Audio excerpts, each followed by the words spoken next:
Hello, my name is Olabisi Akande and I'm called the Inspirer, and I want to welcome you to another edition of the Bisi Akande Roundtable. We call it the bar, and here we just have some real conversations at the bar. And you know why it's like when you get to the bar with your friends, you just talk about things, sometimes not so serious, but sometimes very serious. But one of the things I know is that at the bar, you'd always get insights that can help you grow in size and make you a better person. And today, after such a long time of discussions and talkings and all that, I was able to catch somebody who I believe will be of great interest to you because of his numerous experiences. Today I have in the house a man who has done so much in the business world, whose faith particularly inspires me on so many bases, and whose heart of service I have seen. And I must say it's quite commendable and really, I mean, you wouldn't even know that he's the person he is when he stays in the place of service. He can just do anything just to get the work done. I have in the house somebody I would want to call TC, the great, and I don't know how to put it, but Tonye Cole is in the house today, honestly, and I'm just excited. Thank you very much for making it. Thank you, Pastor Bisi. You know, when you said that I'm coming to the bar, I'm going to be presented at the bar, my mind went to the fact that, is this going to be another law case? Am I going to have to defend my life at the bar? But obviously, no, this is an easy conversation. Yeah. Excellent. Thank you so much. So let's dive into it. Something came to my mind when I was thinking about our session, and a thought just flew through my mind. I said, it looks like a book. Maybe we'll do it someday. The TC I know, the Tonye Cole I know. Wow. So now I have my version of Tonye Cole, and I'm sure everybody out there has their version of Tonye Cole. But you know what? Let's get it authentic. Give us your version of the Tonye Cole that you want us to know. Very funny, because I often describe myself as somebody, a man that wears many hats, and as you can see, I'm wearing yet another hat, because it depends on which environment you meet me. But then I listened to a podcast, or no, it wasn't a podcast, it was a lady who came to present herself, and she presented herself that day that she is the sum total of every aspect of who she is. So there is not, I am this person for the business world, I'm this person for the church world. She's the whole thing. And when you now put my whole thing together, oh my goodness. Pastor, a lot. Businessman, politician, father, grandfather. Yeah. I'm looking forward to that. A family man. So all of these things have come together to shape me. Yesterday I was on a flight. I had to rush into Abuja and come back in the middle of all of this. So I went off to Abuja and came back, and I was on the flight, and I was talking to some random person, and when we finished, she mentioned something about, what's your name? And I mentioned who I told her my name is Tonye Cole. And she says, from our conversation, you sound like a pastor, at the same time an entrepreneur, at the same time a businessman, at the same time a family. And that's exactly who I am. So when you ask me about these things, there's no one part that is not complemented by the other.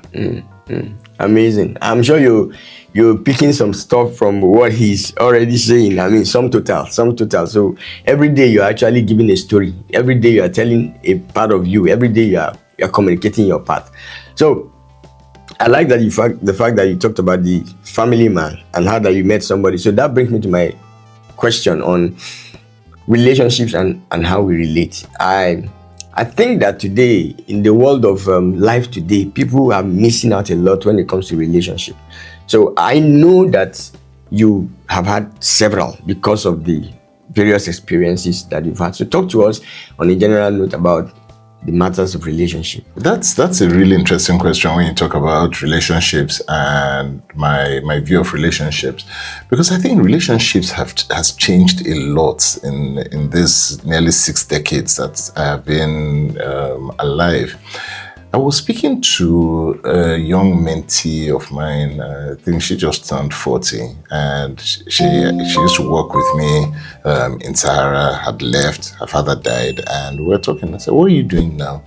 And she said she counsels people, her age mates, that generation, and different generation on friendship. I was like, is that a thing? I said, yes, it's a thing. That apparently we have come into this environment where people don't know how to relate anymore on friendship. Why?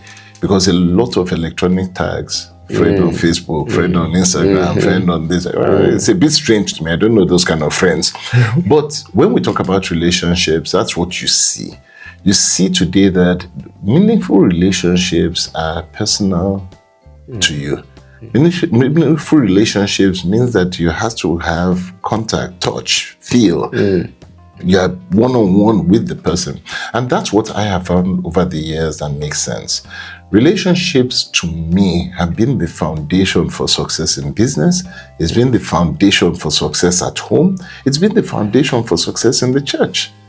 At the end of the day, we're just coming through the convention, and this week has been a week where I've had to take some major decisions within the church to progress some of the things that I see within the church. And the only way that those things were able to get done was because there was a relationship. Without that relationship, you can't get it done. But relationship takes a long time to build, and it takes a second to destroy. Yeah, that's a very good point there. Takes a long time to build and takes a long time to destroy. Because today, it takes a second to destroy. And today, you see, maybe for the sake of, I don't like dividing the generation, because sometimes I tell them that I'm Gen Z, so that we can, But I see, I was sharing with a friend of mine. We've been friends for 30 years. So when we were talking and I was recounting some of those stories, some people were looking at us as if, where are you from? Because these days, it's very easy to just say, we are off. We won't do this again. You just break it. You get that. Everybody, I'm not doing this again. Let's just go, and everybody breaks it. So, give us some of your personal experiences. How have you been able to move on in a relationship, even when your expectations were not fully met? So the first thing is that I've come to realize that I cannot expect in the person who on the other side of a relationship, whether it's friendship, whether it's within the marriage, whether it's within the business, as partners, or you're investing in somebody's company, that person is a direct image and reflection of you. If you go into any relationship expecting that they must be you, you've already failed. And so if there are three things that come top to mind, the first aspect is that all of us are human and we have absolutely no perfection within us. The second aspect of it is that you must be tolerant to people's mistakes, because you expect them to also be tolerant to your mistakes. And then the third thing is that there must be respect, that no matter how bad a person may be, there's good in that person. And no matter how good a person may be, there's bad in that person. So as long as you understand that, the trick to successful relationship, let's not call it a trick, the key to a successful relationship is that you must be able to identify that good and anchor your relationship on the good and diminish the bad. There's a part of scripture in Genesis that came to me in Genesis 1, that God created a tree, and he put in that tree good and bad, or good and evil, and told that be careful. Why did he not make one tree good, make a second tree bad, two separate trees, and then say, see this tree, this one is good, you can, but see this one, no, it's in the same tree. And he said, don't touch it. And that is how human beings are. We must build relationships remembering that every single person has these traits, the qualities to be good and the ability to be bad. Oh, wow. That's amazing. That's amazing. I mean, I wish I could dive into that a lot more, because truth is, many times we think that there are some people who are just bad and there are some who are, I mean, because I mean, I teach leadership. So a lot of time, one of the things I hear is that, how do you lead difficult people? How do you lead tough people? They just don't want to go. You've not even seen top people yet. Okay. Now let me take it a little further in that same regard. You know, with your business life, with everything you've done, you've empowered a number of people, you've built an organization. What is it that you see in a young person to say, okay, this person, I think I can empower this person? What do you see in people that you can say, this person is how do I put it now, valuable enough to enjoy my presence and my time? That's a great question. That's a really great question. And I think, first of all, you come from the mindset, regardless of circumstance, regardless of environment, regardless of upbringing, background, and all of that, you first come from the mindset that everybody has a unique gift in them. Okay. And so your own gifting should then be that, can I discover the gift in that person and then enhance it? So once you believe everybody has a gift, there's a different way you look at that individual. Now, once you've seen that, then the next thing is, does that person even recognize that they have a gift and talent? If they recognize that they have that gift and they have that talent, it may be raw, it may be well honed, but wherever it is, then your next question is that, how far can I take it? Can I unlock it? Can I push it? How much time do I have to invest in this? Where the person is at the lowest, in other words, they haven't even realized, then it's that's a longer process, because now you have to first discover their gift, get them to understand it, begin to build it and drive it. So it depends on what stage you are in and all of that. I have found that each one is satisfactory. Each one gives you satisfaction depending on the kind of relationship you have with the person. I've had situations where mothers, fathers, guardians have called me, said, please, can you come and mentor my teenage son? Can you come and mentor my graduate son who is sitting at home? Can you come and help somebody who is just starting his business? So I've had to deal with different people at different levels. So again, it depends on what am I trying to build in that relationship. Is it one that is just starting, or is it one of, and I've had situations where people have finished a particular career, they've gotten to the end of career, military, for example, they're generals, they're about to retire. In fact, some of them just come out after spending 35 years in service, civil service or the military and all of that, and life is waiting for them, and they're now confused. What am I going to do now?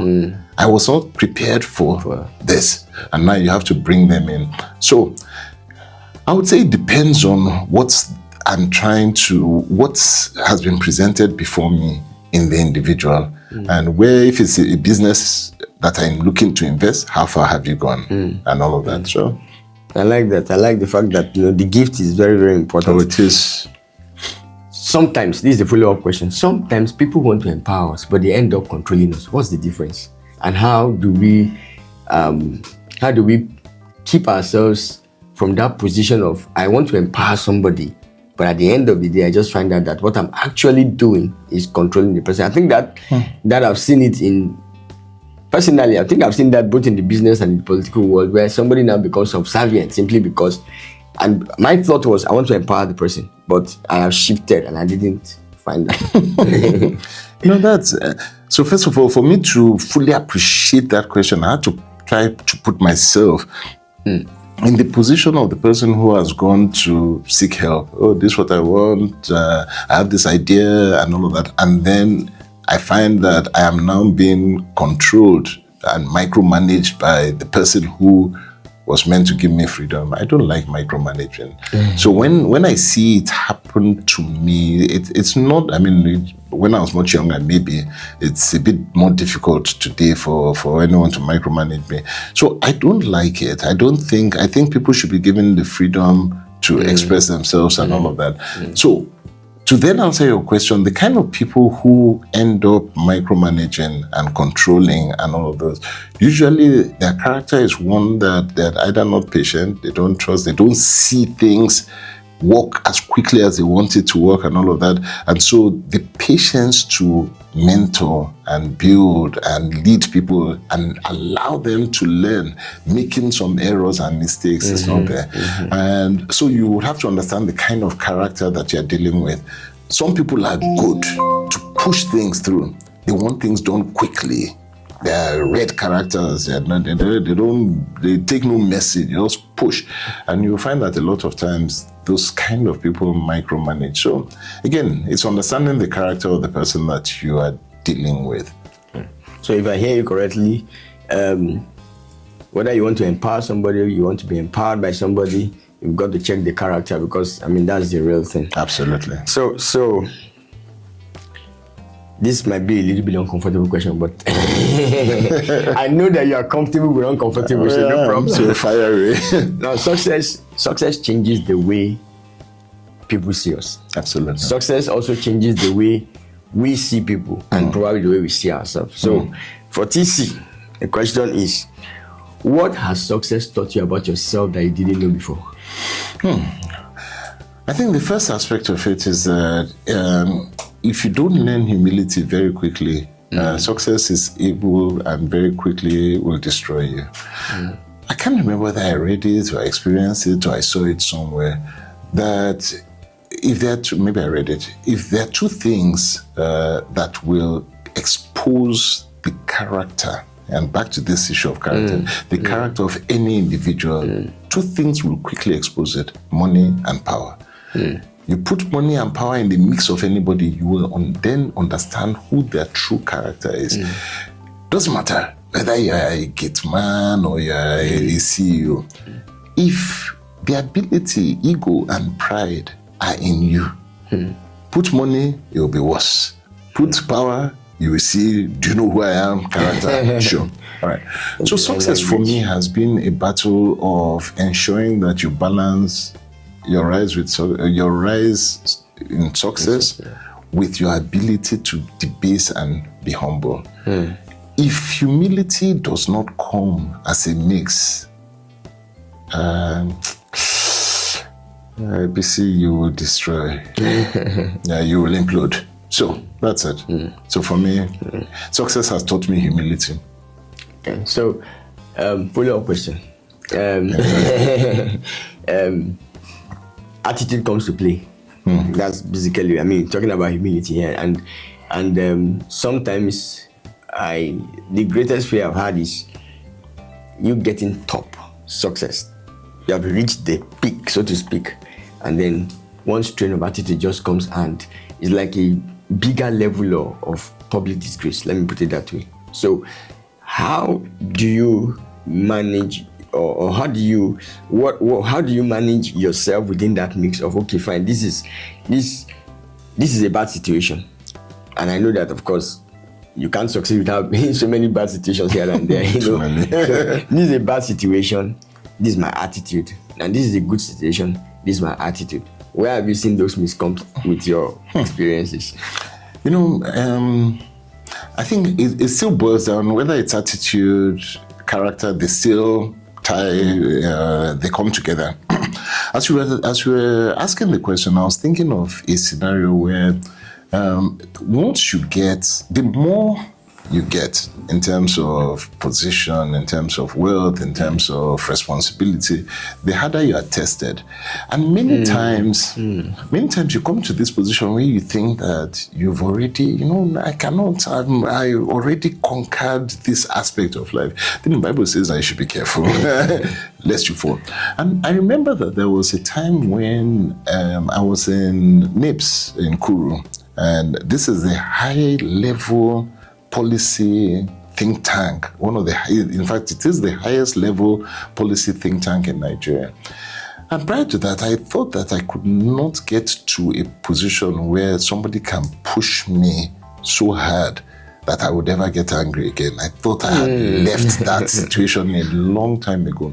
But here I was under a very intense, stressful situation, lack of sleep, a lot of work, pressure, deadlines and all of that. And somebody did something and pressed, things that I used, press. And one day I just found that anger that I thought was dead and buried and never to surface again suddenly shows up.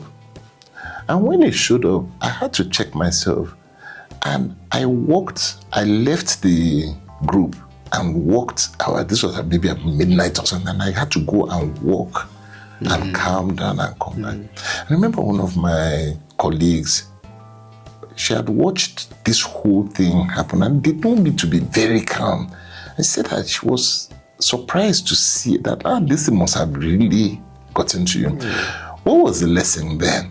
The lesson is that no matter how high you get in terms of leadership positions and all of that, there's always something that can trigger you. And you must be always ready to take the responsibility at that point for your action so that you can always be, quote unquote, in control. You will be pressured. Yeah. But who takes the blame at the end of the day? It's yours. You cannot blame anyone else. Oh, amazing. That's very, very deep. And I like, thank you for being, well, that's why it's called that's very authentic. That's very authentic. So we're beginning to wrap it up, and this time around I want to delve into the subject of leadership. We've talked so much about it. We've been afraid of it. We've had several perspectives, perspection, everything and whatever it is. But when leadership, some people feel that it's just you guys are the top. Even those who are at the top also it is you. So somehow it's like we are passing this buck here and there. What is TC's perspective about leadership? Okay. I think first of all, there's no one that calls themselves a leader that should be afraid of taking the responsibility and consequence of leadership. Leadership is not a title. It's not a title. If you're not willing to lead from the front, forget it. And many times you will find that leadership, you have to be very comfortable knowing that a lot of times you are alone. The decisions that you have to take, nobody else is helping you take it. Nobody. They can advise you and all of that, but when you now make that decision, you can't blame anybody. Yeah. It is your decision. Now, one of the greatest, I won't call it a failure of leadership, but one of the greatest indicators, right, that a person who says that they're a leader is not really a leader is when they blame. Now, one of my mentors is Pastor Adeboye Dadijio. I've known him for the last 45 years, thereabouts. Yeah, about. And there's something that he said to me once. He gave me an assignment, right? And something happened in that assignment. I couldn't deliver it on time. And I went to him, and as soon as he asked me, is it done? I started giving an excuse, and he just stopped me. And he said something I've never forgotten. You know what it is? He said, failure always has excuses. He says, success never requires an excuse. Is it done? Yes, it's done. End of story. Yeah. Is it done? It was Bisi Akande that held me. When I was going here, there was traffic here. He said, failure always has an excuse.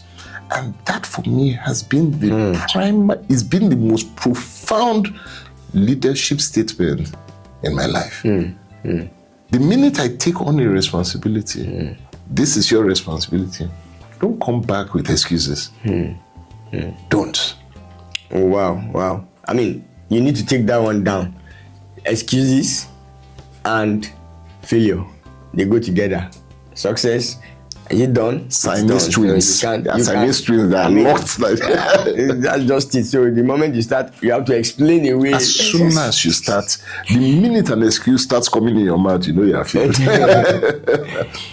Okay, now, without any doubt, I mean, my conversations or my experience with you has been a man of faith. Your faith is evident, but let's hear from you. I know that sometimes most people, or a lot of people, let me not say most people, a lot of people have seen challenge when it comes to faith and business, faith and leadership. So have there been places or situations in your life, or what helps you to navigate your faith within the business world and the leadership world? Some people have decided not to do business because they feel that it will compromise faith. Some, of course, much more won't even touch business, because as far as they are concerned, if you touch leadership and politics, especially politics, definitely your faith is finished. They still believe it today. So. And that's such a great question, because at various times in my life journey, I've had to ask that question. I remember the first main time was with Pastor Esco and of blessed memory, and I was going through one of those questions. Here I am, fully and wanting to be fully dedicated to the work of God again. Up and down. Life is about sometimes you fall, sometimes you rise, and all of that. So I was in that period of rededication, and I said to myself, this business, oil and gas business, wow, all right, God, let me drop this one so that I can. And I went to my pastor at the time, and I said to him, he said, okay, let me go and pray about it. You also pray about it. But before he came back to me, God spoke to me on it, and he said one question. He said, where is light needed the most? Good question. So if light is needed in light, then go and look for, you go and sit down where it's light. What did Jesus say? He said, I didn't come for those who say that they are saved. I came for the sinners. I came for those who needed. And he said, anywhere that is dark, that is where I need light. So he said, stay where you are. Let you become the light that shines there so that you can make that change. Once you understand why you are in a place, then this issue of compromise and all of that becomes less problematic. It's the same story in politics. The same question. Oh, everywhere is too dirty. Why are we going in here? Why should we be in there? No problem. And it says, who will clean it? Who will make it clean? Is it the angel Gabriel or Michael that will come down and make politics pure and nice? Or do you have to get up, roll your sleeves, go in there? And yes, they will dirty you. They will slap you with some thing. You want to clean a toilet and you think you will come out and you'll be smelling like rose. No. But that is where you are needed. So go in there. And I think that is the answer that I have come to appreciate and understand. That in all of these places, no matter how dark it is, you need those who will go in there and be the light that the world needs to change those situations. Has it worked? Absolutely. Wow. Let's assume that we have a 25-year-old Tonye Cole right in front of you, and he's wanting to ask you some things. Based on all that you have thus far gained from life, the experience and all that, what will be like one very important thing that you want to say to him? That would be easy, I think. Because why is it to be easy? It's because I kind of always have some 25-year-old person, 23-year-old person thinking that life is so complicated and all of that. And this is what I say, and it's what I did, and it's what I believe. The ages between 20 and 30 is your time to just experiment. Don't worry yourself too much. Just try. At that point, God allows you to experiment, allows you to find yourself, allows you to make mistakes. Just have fun experimenting, try everything. I was an architect at 24, so by the time I was 25, 26, I was now working as a business development person in an engineering firm. By the time I was 27, 28, I was now setting up. At first I started selling bearings, and then I ended up becoming a company owner at 29. Just experiment. Which one would work? Which one would fail? It's okay. I started things that never worked. I started things that worked.